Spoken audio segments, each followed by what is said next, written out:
the way I work is with folks who are consenting to work with me and who we share values in terms of consent, autonomy, transparency, shared decision making. Um, yeah,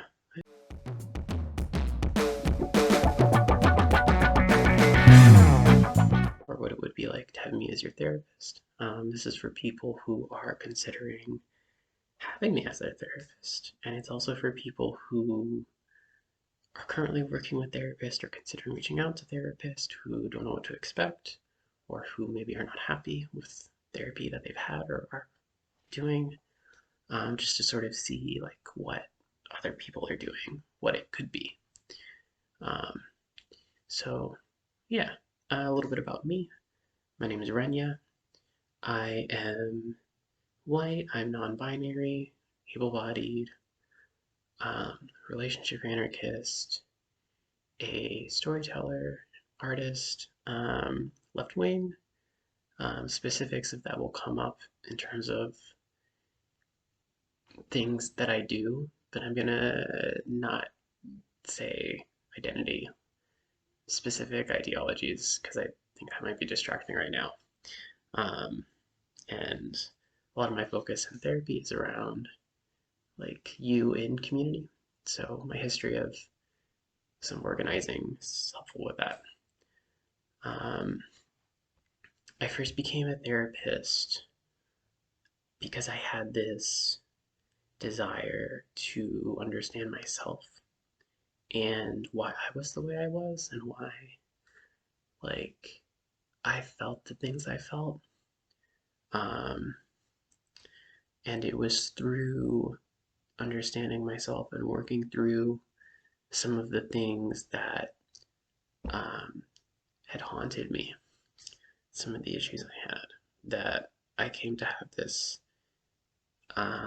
perspective that I thought maybe I can also share this with people.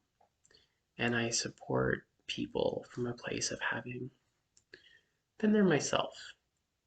And so I don't ask people to do things I haven't or wouldn't do. I do share about my experiences, but not out of a sense of gratification, but out of a sense of, for you to feel less alone. I think it's important that I'm not just this, you know, blank slate or this person who has so much more power than you that I don't share anything about myself. Obviously, I'm already sharing about myself. Um, so that's important to me is supporting from having been there myself. The role I conceptualize myself as is of supporting you. And so I'm not here to fix you. I'm not here to solve your problems on your behalf. I'm here to play the role of supporting you in whatever that looks like for you. Um, so that can be very fluid. And it's something that we talk about is what does support look like for you?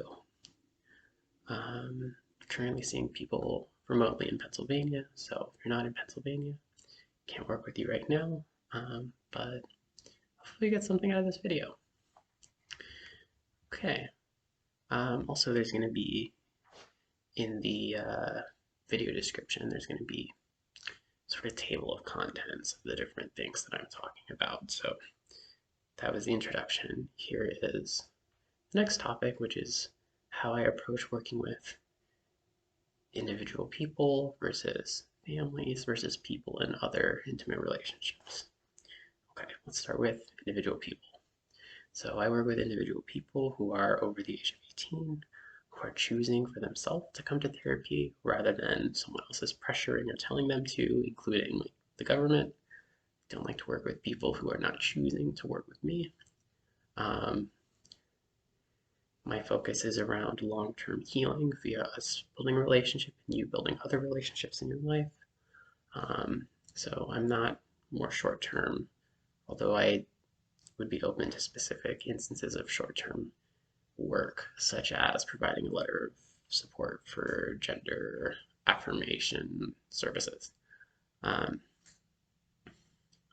so yeah, so if our focus is on long-term healing, how does that work?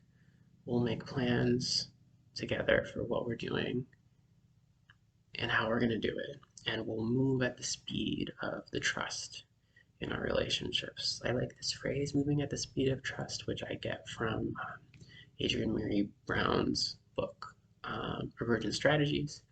I think she got it from someone else. Um, yeah, so more on that. More on the specifics of that later. In terms of families, we start from the same perspective. Everyone who's involved is consenting to coming in and being a part of the process. If there's a family member who's saying, like, I don't believe in therapy, I don't want to be here, I might not be a good fit, um, focus on developing relationships with each other, everyone in the family, and with me. There's a focus on sharing decision making around whatever is coming up.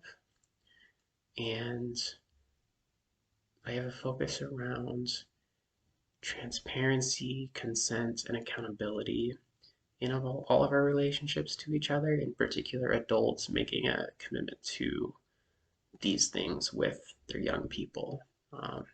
Sometimes in our society, adults have a position of power, authority, privilege over young people, and I think usually a lot of issues people come to therapy about are because of that. So working to rethink some of the ways that we think we're supposed to be in relationships together.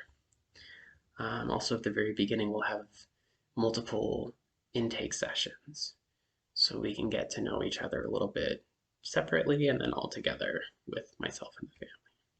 Okay, so now for people in intimate relationships, a lot of other therapists refer to this as couples, but I intend to think a little bit more broadly about this process in terms of people can come in any form of intimate relationships, and it also doesn't have to be just two people, it doesn't have to look like couple form.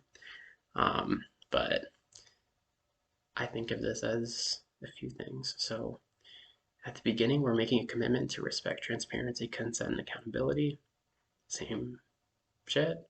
Um, so I think that's what's needed to build an equal and healthy relationship. We're focusing on shared decision making. We are developing your relationships with each other and my relationship with each of you. And yeah, we're sort of just addressing whatever problem or issue you're coming in with first.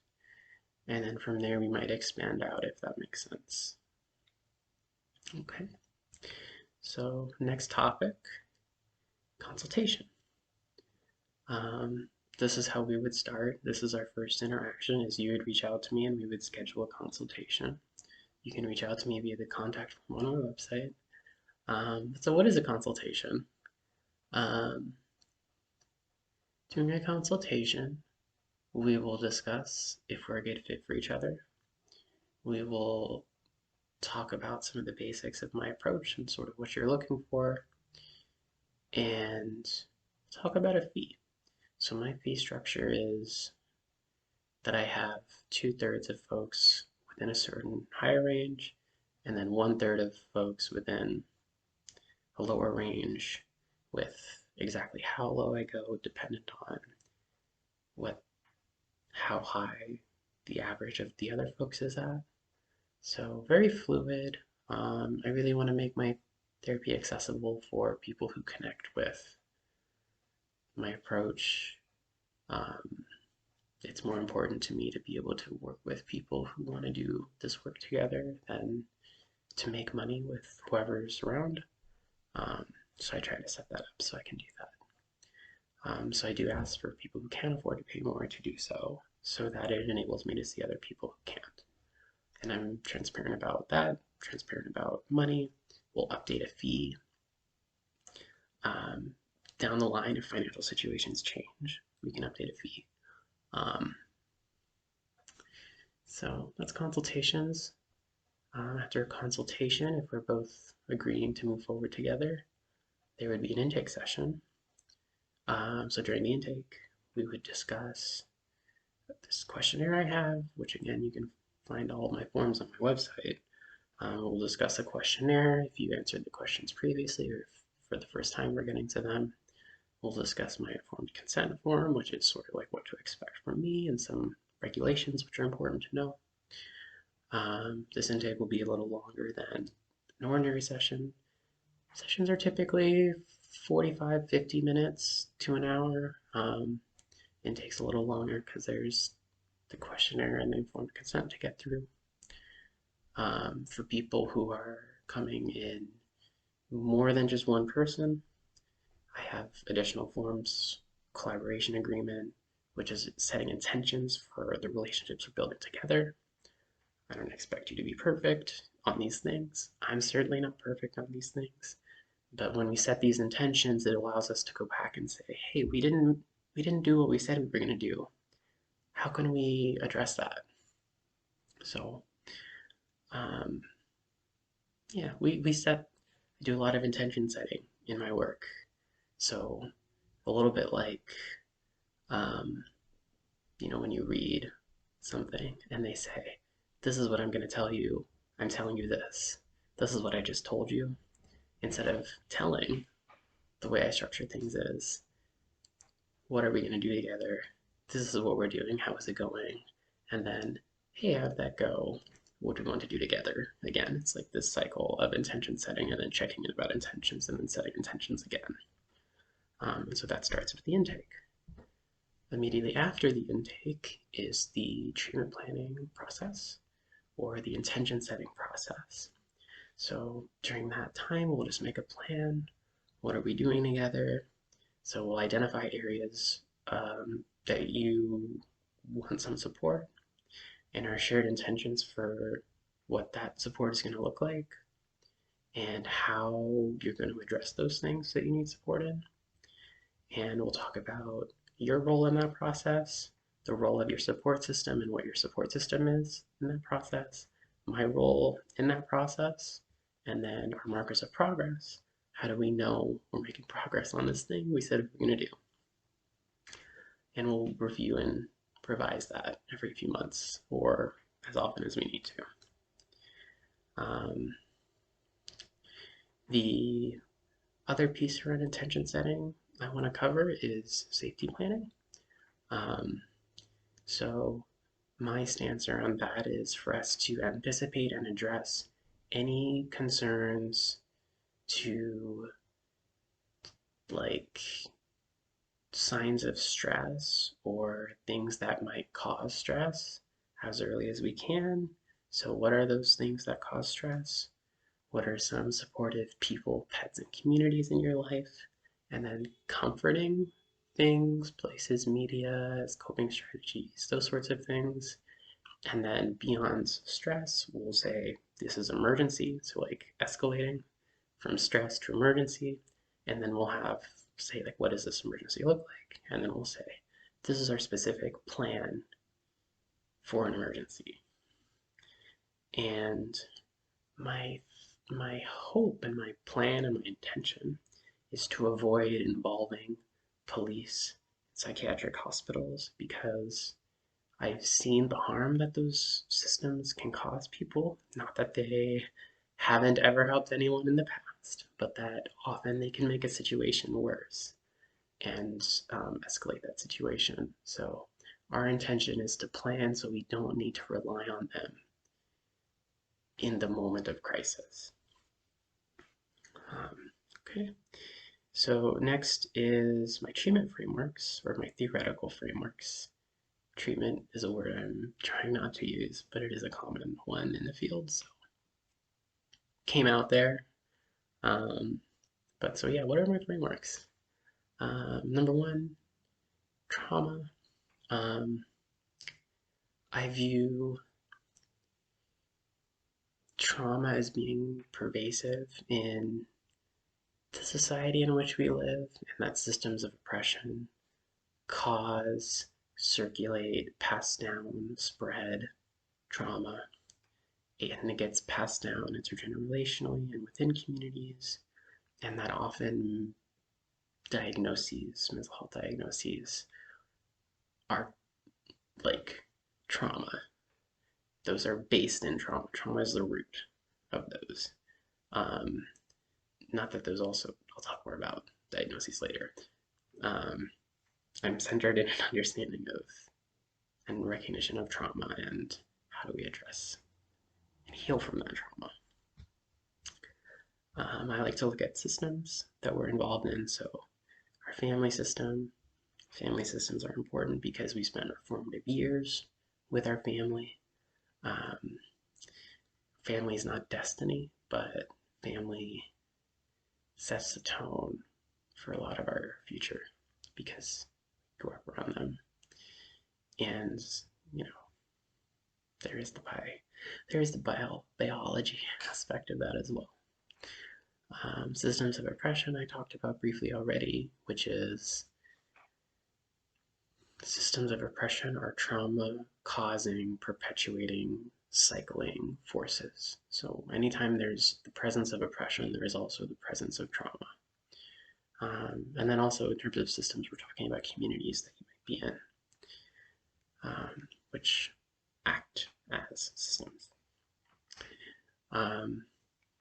Other things I do, I talked about this earlier a little bit, but like my primary role I view as empowering and supporting you. So in terms of framework, like I focus less on like what are all of these abstract things I can conceptualize of your life, and more so like I'm here and I'm supporting you. And I trust you might be able to pick up on what that would feel like based on this video, um, and how you feel watching it. So I'm oriented around the process of support and the process of like becoming over like this unchangeable state of being. So I focus on process, like we're here together, rather than you are supposed to be X or Y. Um, yeah. A important piece of this for me I got from reading Paulo Freire's Pedagogy of the Oppressed, which um, is about education, but he talks about going into oppressed communities as an educator and saying like, hey, like my role is not to like teach you and for you to just soak it all up. My role is to help pose questions and to see like what you're interested in and to like be there with you in that question asking process. And for me, a good therapist, which I aspire to be, it does the same thing. You know, I'm not here to teach you how to be healthy, for you to soak that in and just do what I tell you.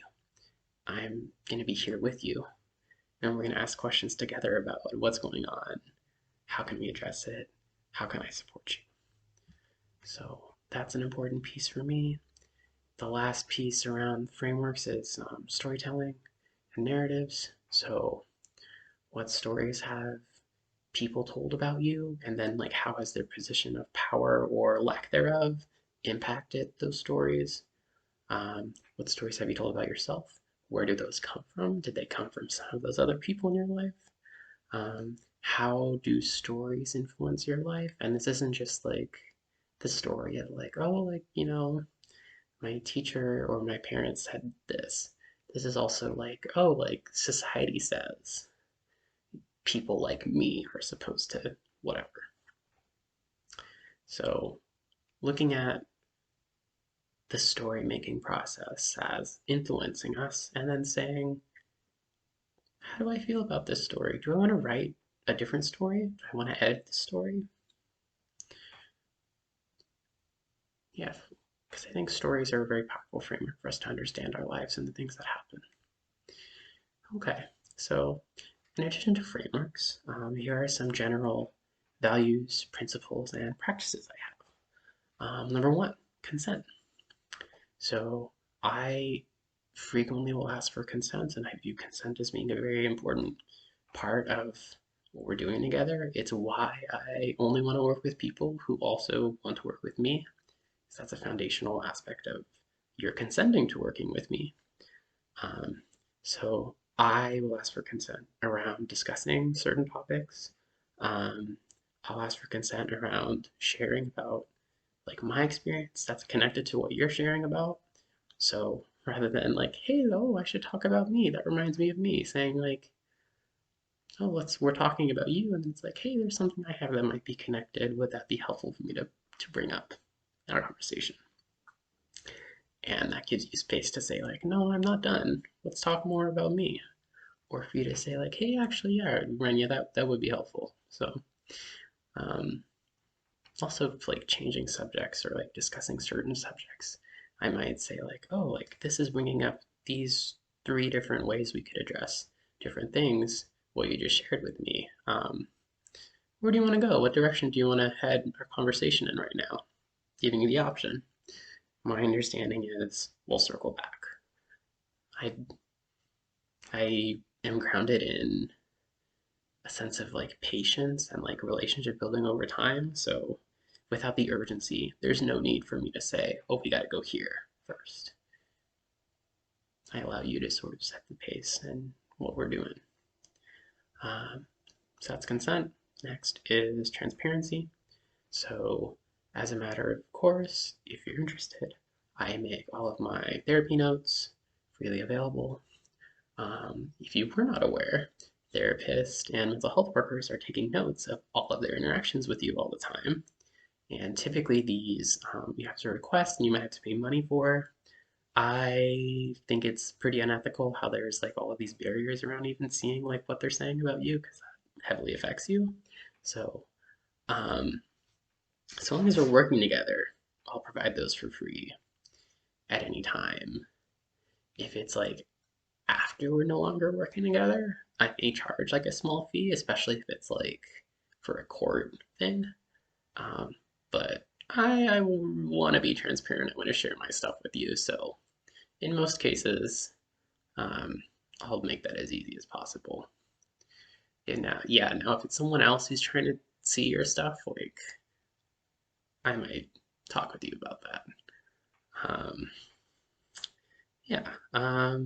Also transparency around like myself, like oh, like this is my reaction to this or that, um, or like being honest about like zoning out or like how I'm doing. Not again, like not to center myself or make it about me, but in terms of like I'm being present with you and I'm being honest about how I'm being present with you rather than pretending I'm perfect or pretending I'm whatever.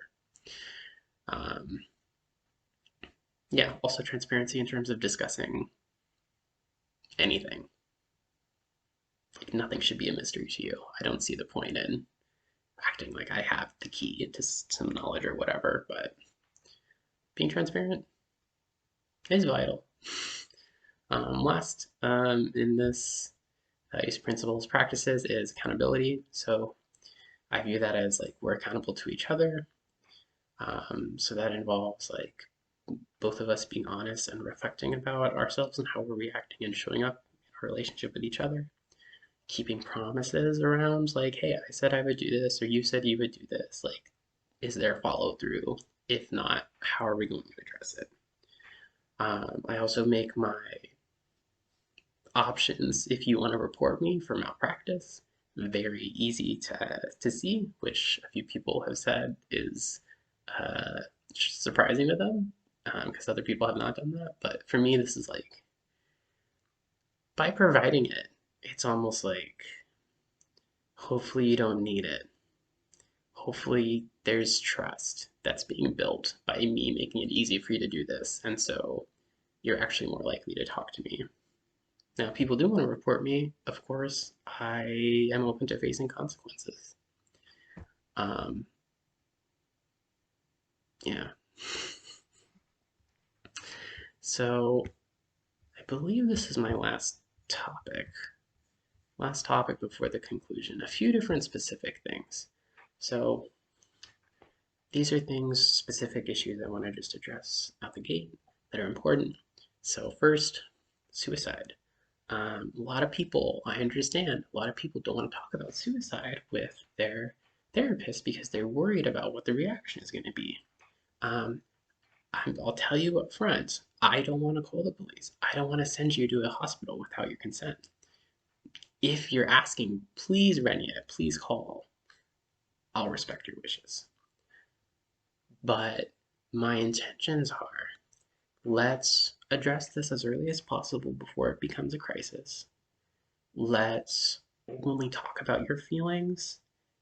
I can be present for you and support where you're at in terms of feeling suicidal. Um, we can talk about those feelings. We can make a plan. We can um, long-term plan around changing the environment you're in that's causing you to feel that way. Um, I don't think suicide is shameful. I think a lot of people feel that way throughout their life, and it's taboo to talk about it, but that's why it's important. We should talk about it. So, next is medications, psychiatric medications. So, the opinions I'll share about medications might not be super common, but they are heavily informed by research. So, what are those opinions and what's the research? Well, generally, I would say if we have the option to stray away from jumping into the medications because they can numb our experiences of being in our own bodies, which makes it hard to pay attention to being triggered, makes it hard to be comfortable in our own bodies and to know when we're not comfortable. So, in terms of long term trauma healing, which is my intentions for what I'm doing, medications can work against that process. Now, a lot of folks might already be on medications, and I would say what we could do if this is something that interests you is we can make a plan long term. What would it look like to not be on medications? How do we get from point A to point B, and what's our time frame? So just sort of sitting and planning and saying, we'll make this plan, we'll check in about how it's going. This doesn't have to be a forever thing. Um, I do have this perspective, but I also feel like it's your body. So there are uses for medications, and my perspective on that use is if you have to get through a not great environment, you don't really have options around that, such as like school, work, an unhealthy relationship. Um, the medications can help keep you just to get through it short term. So I fully respect that decision, um, and it is your decision. So that's my perspective. What about the research? Okay, so first is there is Soteria houses, or the Soteria house experiment. So in 1971 in San Jose, California, this person named Lauren Mosher, they set up a house in which there was very minimal or like very minimal use of psychiatric medications, but it was a home in which there was people who were peers, like people who also had experiences of like um, mental distress, who were able to be present and sit with people. People could still be a part of their communities because communities is so integral to healing. And people could make meaning out of their experiences, in particular experiences of psychosis, by being with each other and like coming to their own understandings. And they were highly successful, and as a result, not funded because there are industry, actors behind reliance on medication who did not like this research. But I encourage you to do your own research on this. Um, Also, there is a couple of studies on schizophrenia, which I'll link below.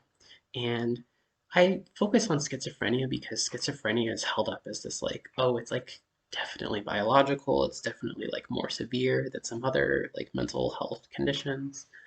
Um, and I don't believe that's true. I think if you look at this research, which shows like people who are not put on antipsychotic medications, their outcome, and people who are involved in their communities, their outcomes are better across the board at various different follow-up periods.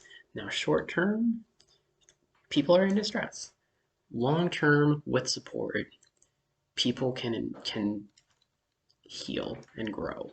Um, I think schizophrenia is a very extreme reaction to trauma in most cases. Um, so there's the heroin factor study. There's two World Health Organization studies in which countries which did not have a powerful psychiatric medical industrial complex, that they were not treating people immediately with antipsychotics, that those people were more likely to recover. Whereas in, ostensibly with like the access to the best medicine, um, people did not improve. So, and they did the study twice because they couldn't believe it the first time. Um, so, yeah. Last, just in terms of like the claims of the industry, um, a lot of these studies on the efficacy of medications are inaccurate, are very poor study design, designed by the companies who are selling them. And a lot of this research I'm getting from Robert Whitaker's work, who he wrote Mad in America and Anatomy of an Epidemic, both of which I've read and are heavily informing my perspective here. These studies run by industry often are too short to see the long-term implications. People are numbing in the short term and feeling like this is an improvement, and in long term, you don't see the need for like people to increase their dose to get the same effect. You don't see the effects of withdrawal, which are often terrible. You don't see the effects of people still feeling bad because the people's lives that are causing them to feel this way are not changing. Um, the design is flawed to select for people who have already been on medications, and then they take away those medications for this control group. And they give them like their new medication and they say, oh, well, this is better than this other person when those other people, um, their own withdrawal. Um, Also, a lot of these studies rely on self-reports of the clinicians who are employed by the pharmaceutical companies. So this is subjective, and they are being paid to give a particular opinion. Um, so there's a lot of money in this. There's a lot of powerful institutions around encouraging the use of medications, and there's a whole history of that, which I might get into in another video.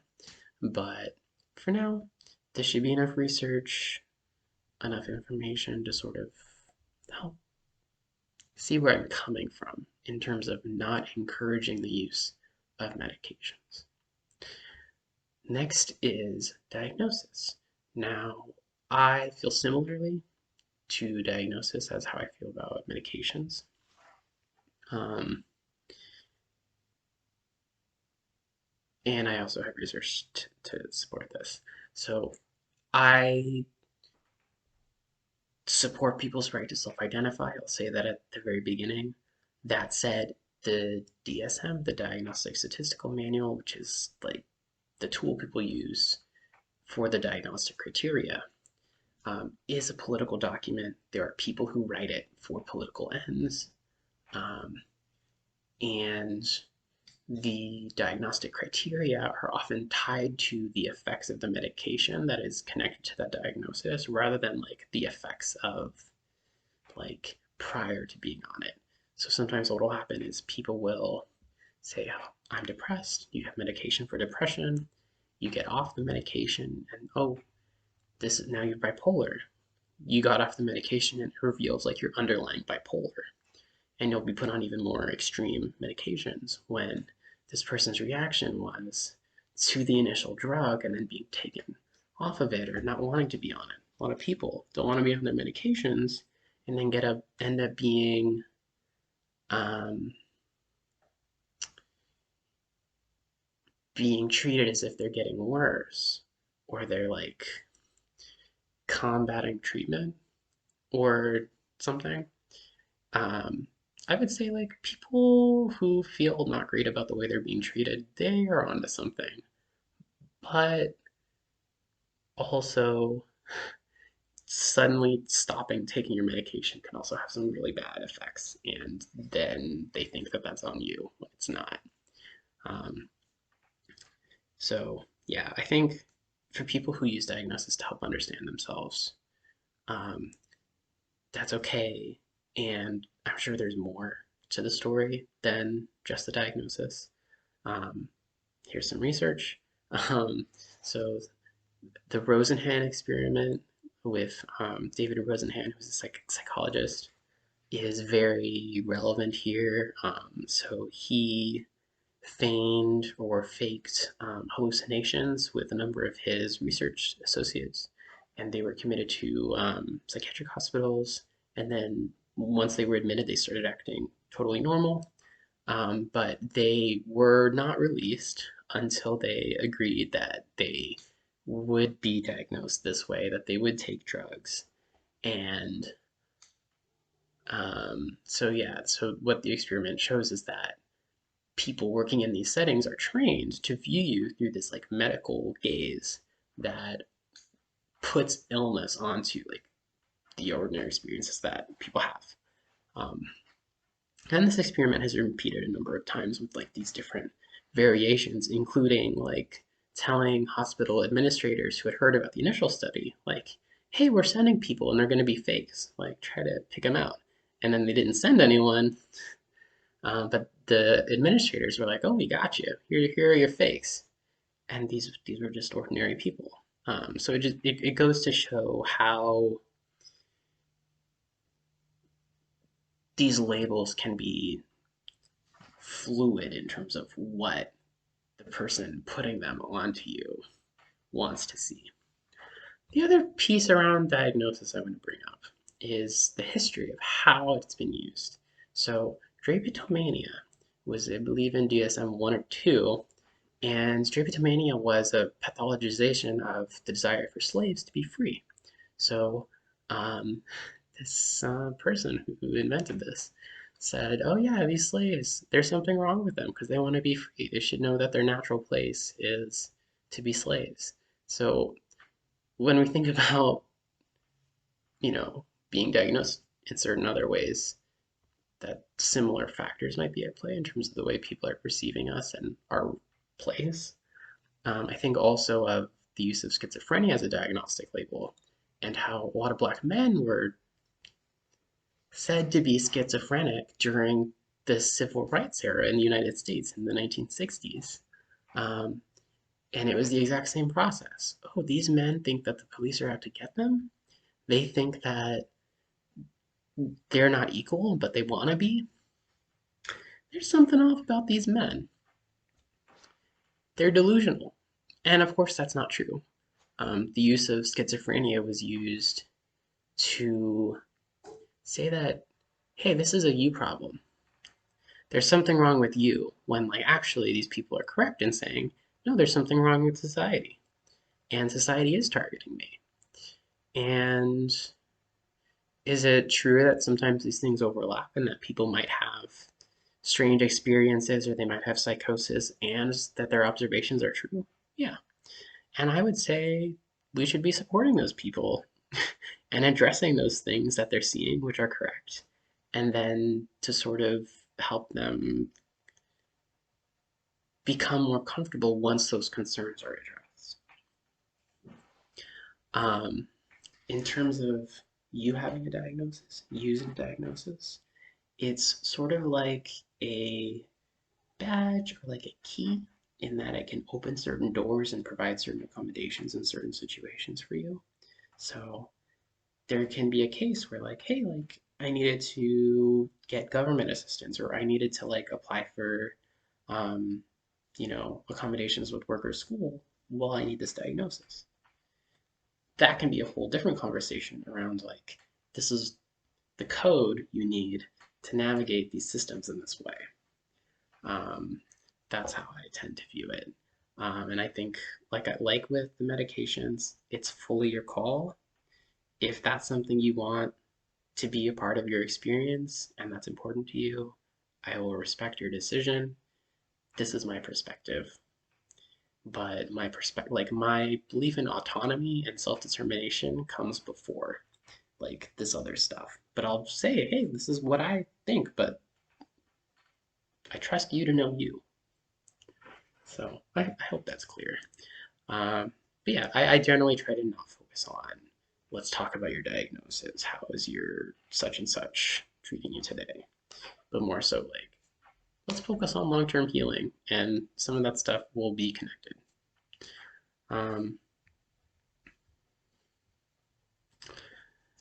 so I think I already brought this up, but I have this again here. So just briefly, reporting in police.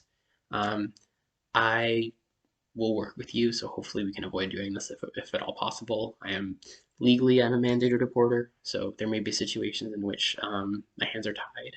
But if that comes up, it's not going to be a surprise to you. We'll have a conversation about it and try to minimize the harm if we can. Um, so, so some concluding thoughts. Um,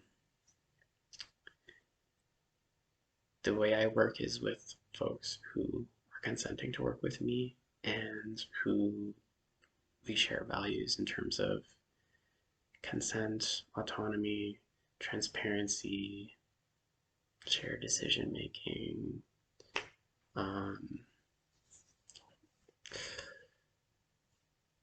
yeah, I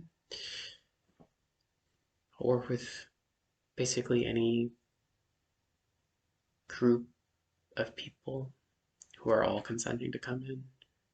And my focus is around longer term relationship building, trauma healing,